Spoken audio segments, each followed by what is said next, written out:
Tonight, Superman Legacy hires actors, Ms. Marvel gets her TV debut, Emmy nominations, and we remember Jimmy Walden. All that and more on this episode of Multiverse Tonight.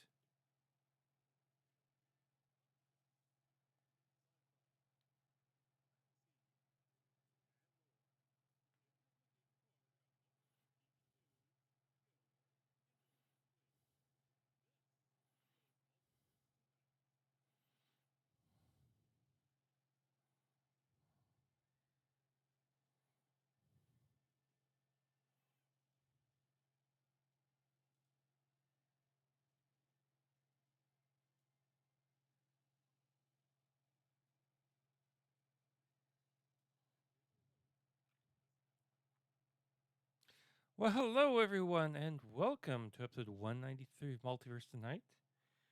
And well, it's news is kind of here and there right now. Of course, as you well know by now, the Screen Actors Guild has gone on strike. So strike two. Whoosh. Yeah, so they've joined the writers on strike. So uh, entertainment productions kind of ground to a complete halt because you don't have writers, you don't have actors. You know, you don't really have much. So anyway, but there is box office to talk about. So let's go over the box office news. At starting at number 10 as usual. And number 10 is The Little Mermaid, which fell from number 9 to number 10. It's brought in 293.9 million domestic. Joyride fell from number 6 to number 9. No Hard Feelings went from number 7 to number 8. Transformers Rise of the Beasts went up a place from 8 to 7. Its total gross so far is $152.7 million. Domestically, it's made about 421 million worldwide. Spider-Man Across the Spider-Verse fell one spot from number 5 to number 6. Elemental has gone from 4 to 5. Indiana Jones and the Dial of Destiny dropped 2 spots from number 2 to number 4. That's sitting at 145.3 domestic. Worldwide, about $302.3 million. The box office is really soft this year. Insidious The Red Door fell from 1 to 3. Sound of Freedom went from 3 to 2. And starting and premiering, I should say, at number 1 is Mission Impossible Dead Reckoning Part 1, which brought in $80 million this past weekend. And according to the Hollywood Reporter, Mission Impossible Dead Reckoning Part 1 topped the weekend box office chart with a 5-day debut of 80 million in North America, including 56.2 million for the weekend proper. The Paramount Skydance pick is the latest summer tentpole to come in behind expectations. Heading into the weekend, the movie starring Tom Cruise had been tracking to open to 90 million or more domestically for those 5 days. A Dead Reckoning boasts the second best domestic opening of the franchise behind Mission Impossible 2, which posted a 5-day debut of 78.5 million, not adjusted for inflation. Now, the new Mission Impossible opened Wednesday in order to give the film more lead time before Barbie, the twin pictures of Barbie and Oppenheimer opening, which opens July 21st in just a few days. And we'll see how it does. I had to put together a Barbie feature in the store recently, and let's say that was hard work because it's big. You know, have you ever seen those big, huge theater displays? Think of this one for a store. So, yeah. Anyway, let's go on to the DC Comics news.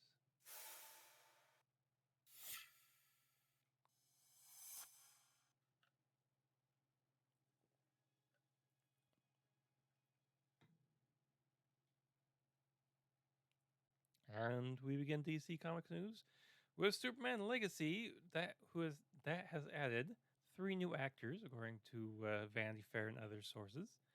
Isabella Merced will play Hawk Girl. Edie Gathegi will be playing Mr. Terrific.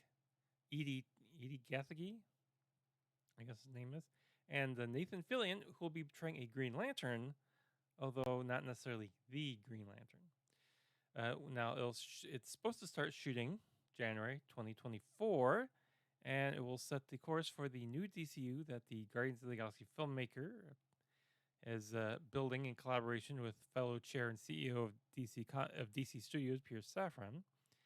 Now joining them will be Anthony Carrigan, fresh off his Emmy nomination for his standout work in HBO's Barry, who has been cast as classic DC character Metamorpho, aka archaeologist turned hero Rex Mason. Now, James Gunn has clarified what is and what isn't canon in the DC universe. This past January, DC Studio co-chairman and CEOs Gunn and Pierce Safran announced that DCU Chapter 1, Gods and Monsters, is slated for 5 films and 5 TV series that are connected and designed to minimize audience confusion with the extended the DC Extended Universe. Now, Gunn's Superman Legacy, Batman the Brave and the Bold, and The Authority are included in the movie lineup, and Mac's original series Creature Commandos, Suicide Squad, spin-off Waller, and Lanterns are 3 of your TVs. So, Gunn has described his Superman reboot as the true foundation for his creative version for the DC universe, but the Man of Steel won't be the first superhero of the new DCU.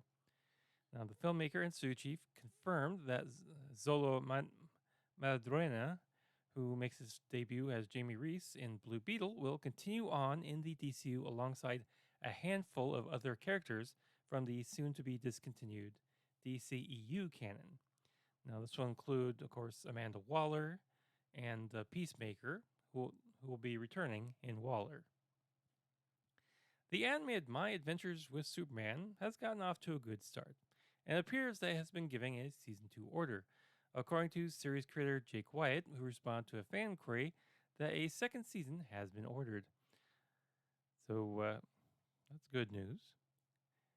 Now, here's some interesting news. Former Smallville actress Allison Mac has been released from prison. CNN is reporting that the actress is out in the world, according to the Federal Bureau of Prisons. Now, Mac was a high-ranking member of the sex cult Nvixm, a group that manipulated women into becoming slaves to leader Keith Raniere. Now, details about the case shocked a lot of observers. Nvixm was basically sex trafficking women and got brought down after a long investigation. Back in 2020, Raniere was sentenced to 120 years in prison, but before that trial even began, Mac pleaded guilty to racketeering and conspiracy charges in 2019, and so she got a little leniency for that. Now let's go on to the Marvel news.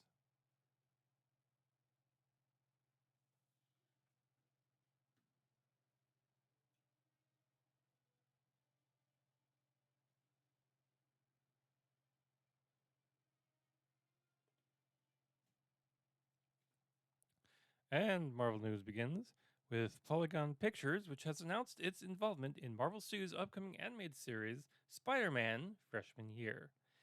Animation for Spider-Man Freshman Year will be produced by Japanese digital animation studio Polygon Pictures.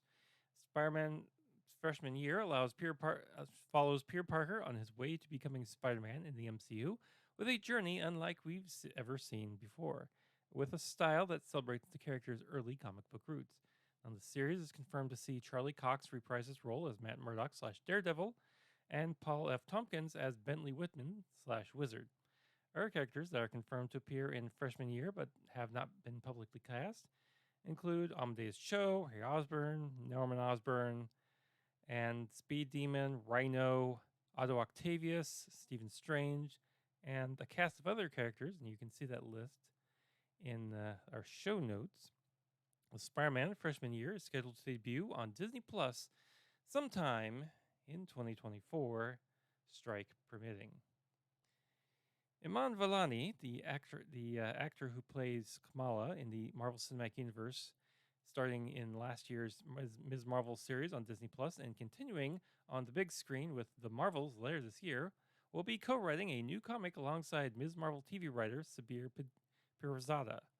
Carlos Gomez and Adam Gorham, who will handle the art, and Sarah Pichelli, who will provide the main covers. Mon told Entertainment Weekly, quote, "This was way scarier than joining the MCU for me. Those projects feel like they live in their own dimension, so I guess I can separate myself easily. But you can hold a comic book. I've never written anything before in my entire life, but I have read many comics, so I just wrote what would want to read. I was given a very professional tool to write what is essentially my own fan fiction." Unquote.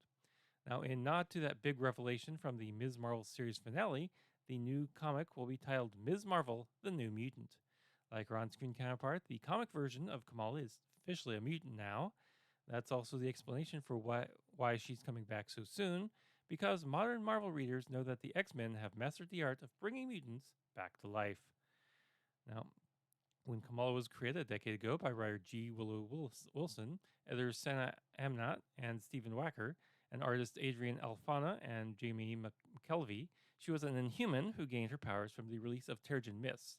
Her newfound mutant status doesn't replace her inhuman history. Instead, it gives Marvel's first major Muslim superhero a whole new identity to reckon with. Given the historical animosity between mutants and humans, it'll probably be a struggle.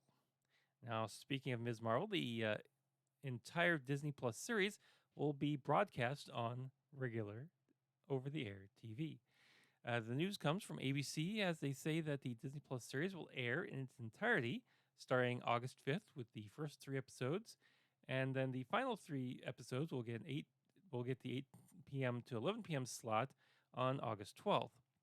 Now, this is not the first time that a Disney Plus exclusive has aired on broadcast TV. The Mandalorian got the ABC treatment back in February. In fact, the Star Wars TV show also got played on Freeform and FX in the same time slot. So there's an obvious incentive to fill some time during these 2 strikes. Marvel has announced a new Thunderbolts series that will introduce a new Thunderbolts team to the Marvel Universe. Colin Kelly and Jackson Lansing, aka the Hive Mind, who recently concluded the run on Captain America: Sentinel of Liberty and continue to write on Guardians of the Galaxy, are writing the new Thunderbolts series with artwork by Geraldo Borges. Bucky Barnes, in his new role as the Revolution, puts together a team to help him act on a century's worth of secrets left behind by the fall of the Outer Circle that only he has knowledge of, and bring down some of the Marvel Universe's biggest threats and worst actors. Among Bucky's chosen teammates are Black Widow, Sharon Carter, aka Destroyer, White Widow, Red Guardian, U.S. Agent, and Shang-Chi. Bucky will have some help leading the unorthodox crew from none other than Contessa Valentina Allegra de Fontaine, and as they set their sights on the likes of Red Skull, Kingpin, and Doctor Doom, you can see the team assembled on the Thunderbolts #1 variant cover by Mahmoud Asrar below in comic book stores. Now, here's an official synopsis for the series. Bucky Barnes, the Revolution, just inherited a mountain of covert intel, and he has one objective: justice, like lightning. He's going after the establishment, the people no one is willing to or able to take down, and he'll do whatever it takes to win. Teaming with the mysterious Contessa Valentina Allegra de Fontaine, Bucky assembles a team of Black Ops heavy hitters to pursue heavy-profile targets like the Red Skull, Kingpin, and even Doctor Doom himself. No one is safe from the Thunderbolts. Unquote. Jennifer Garner is picking up Elektra's Psy once again. After a nearly 20-year hiatus, the actress is returning to the role of Marvel Comics' assassin anti-heroine for Deadpool 3, according to multiple sources to The Hollywood Reporter. The Marvel Studios production is currently shooting, with Ryan Reynolds reprising his fan-favorite part of the fourth wall-breaking Merc with a Mouth. Hugh Jackman has come out of Marvel retirement to play Wolverine once again, and this time Wolverine will be wearing the comic book yellow and black costume. Now, Garner first played the Marvel assassin in 20th Century Fox's Daredevil in 2003, that co-starred with Ben Affleck. While the film was not a hit, it did spawn a spin-off with Garner topping solo as Elektra 2 years later. That too, not a box office success. It was noteworthy that Garner was one of the few women to lead a studio comic book movie at the time. Her involvement in Deadpool 3 hints at some sort of a multiverse angle to the film that has long been rumored, and it's possible that other characters from Marvel's films could pop up in the feature. But this being Deadpool, one can't rule out some meta self-awareness either. Now let's go on to the Star Trek news.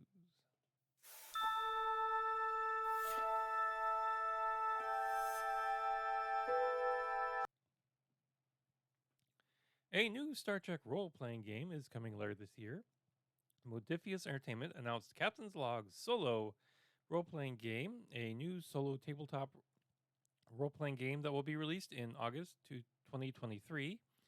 The game uses a streamlined version of Star Trek's Adventures rules, with players writing their own captain's logs as they explore the galaxy in either creator or randomly generated adventures.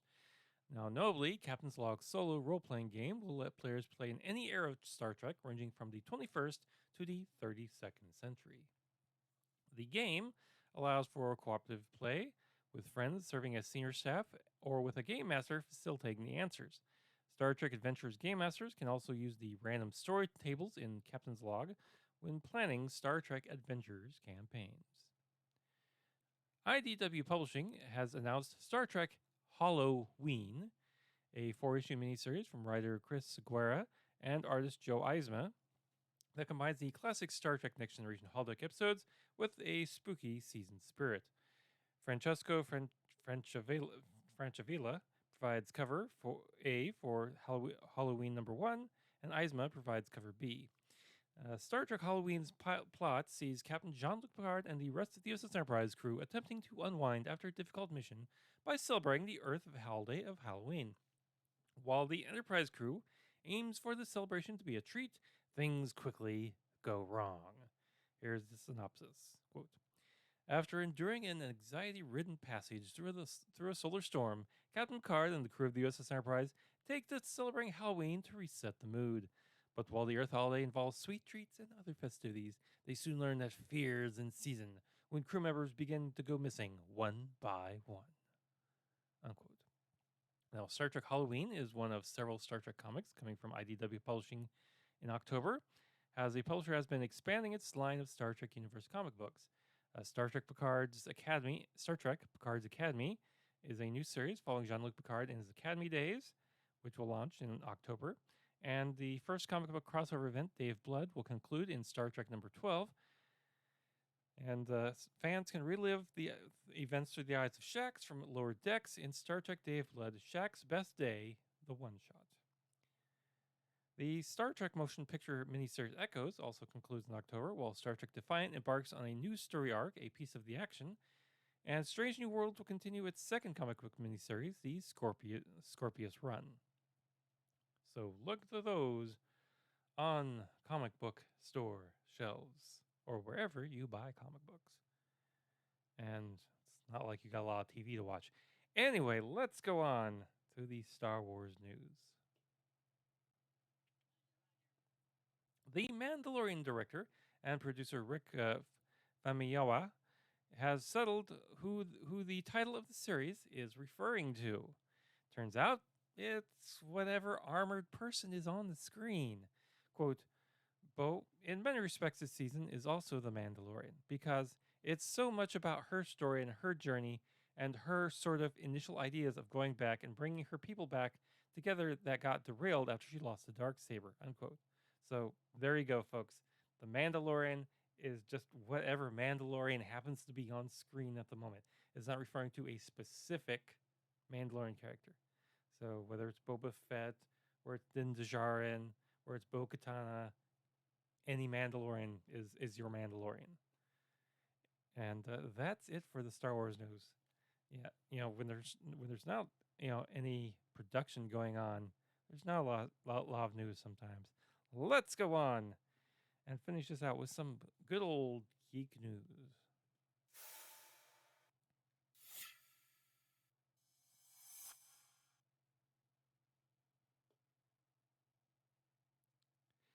And the geek news begins with Fox's Animation Domination, which will return on Sunday, October 1st. Joining The Simpsons, Bob Burgers, and Family Guy will be Dan Harmon's new show, Krapopolis. Set in the mythical ancient Greece, Krapopolis tells the story of a dysfunctional family of humans, gods, and monsters trying to run one of the world's first cities, while also trying their best not to kill each other in the process. The series will make its series debut on Fox with a special 2-episode preview event on Sunday, September 24th immediately following the Fox NFL doubleheader.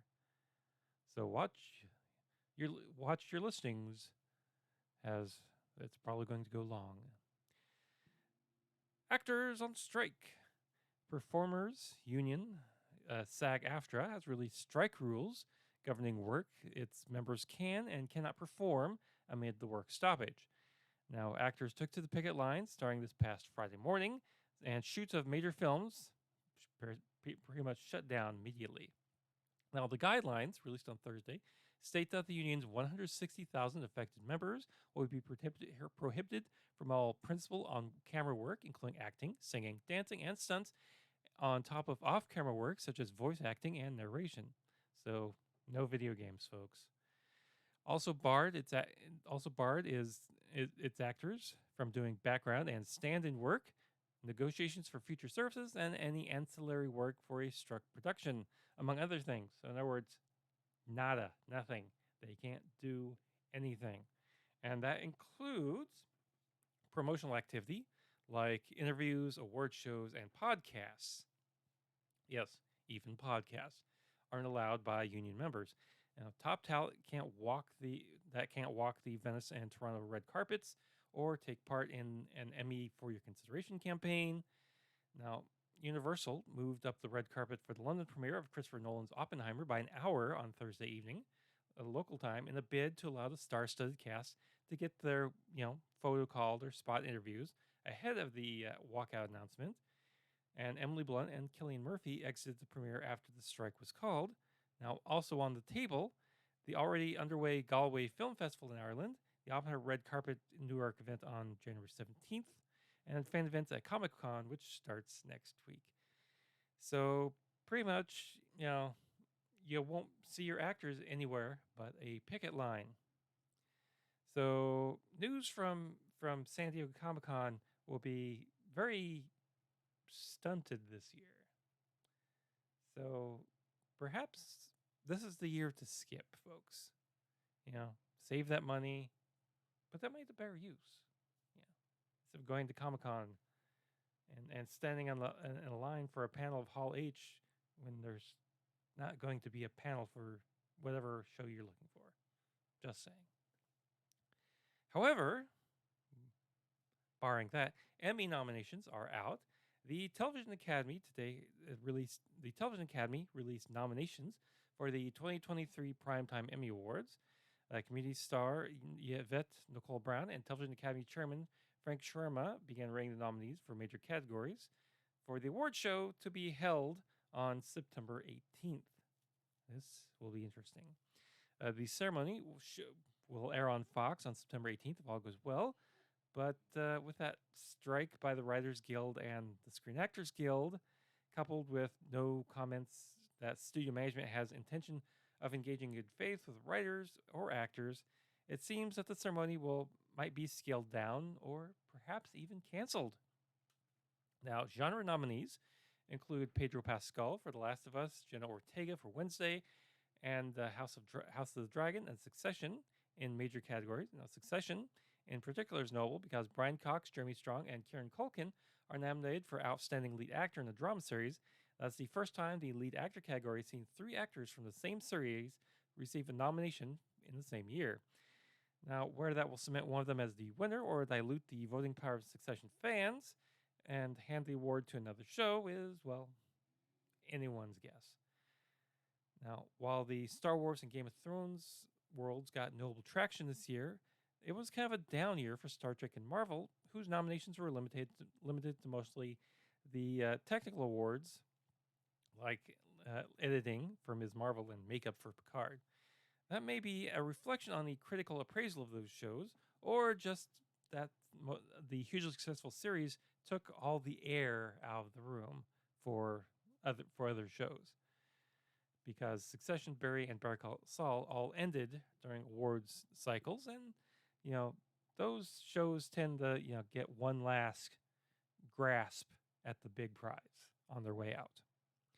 Anyway, you can take a look at all the award nominations. We'll have a link to that in the show notes, but I do want to note the Outstanding Animated Program nominations. Bob's Burgers received a nomination for The Plight Before Christmas. Intergalactic from Netflix received nomination. Genndy Tartakovsky's Primal received nomination for Shadow of Fate. Rick and Morty received one for The Night Family. It's a very good episode, so yeah, here's hoping for that. And The Simpsons Treehouse of Horror 33 also received a nomination. On to business news. Bob Iger's second tenure at Disney is far from over.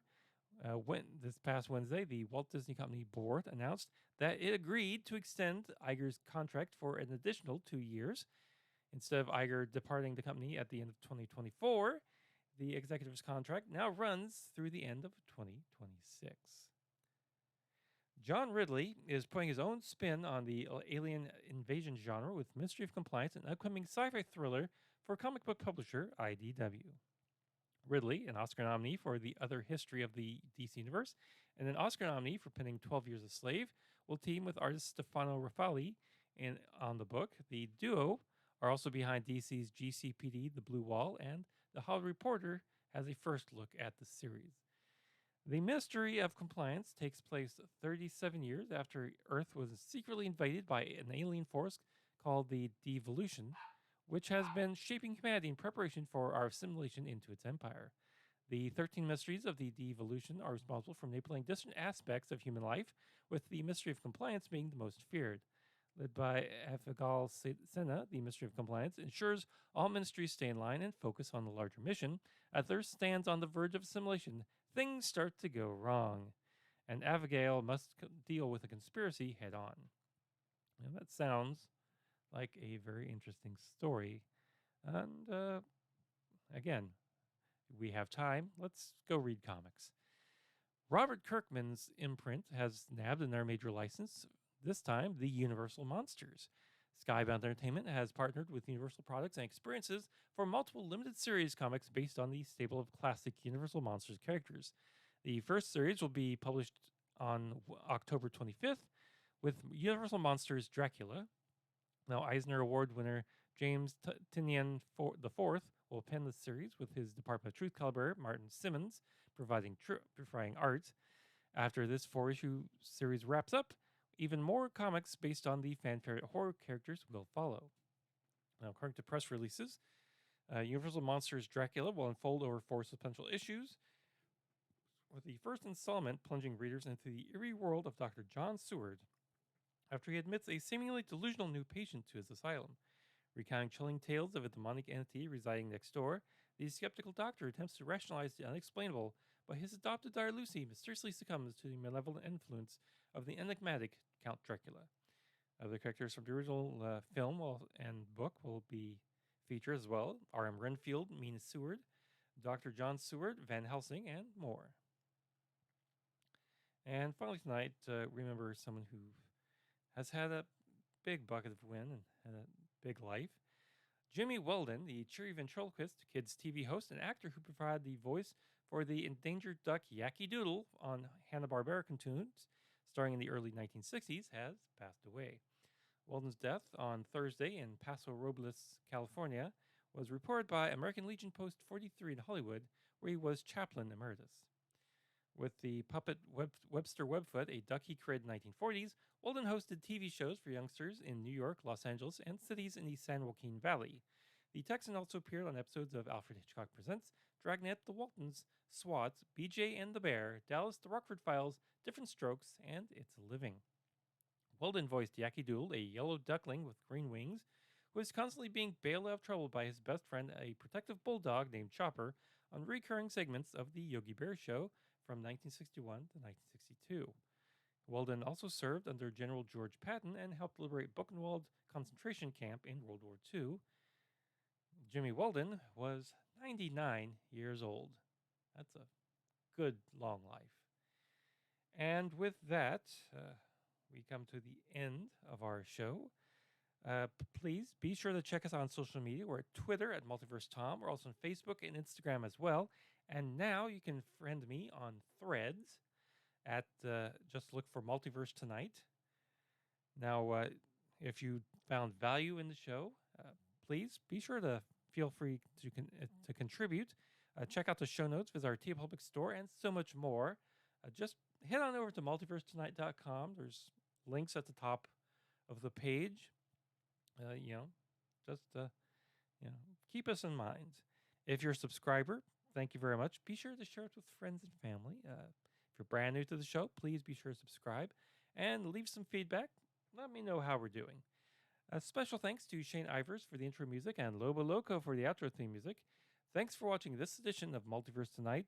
We'll be back in 2 weeks with more sci-fi and comic book news. And watch this feed for another edition of the Spinner Rack coming very soon. Now, please exit the universe in an orderly fashion. Good night.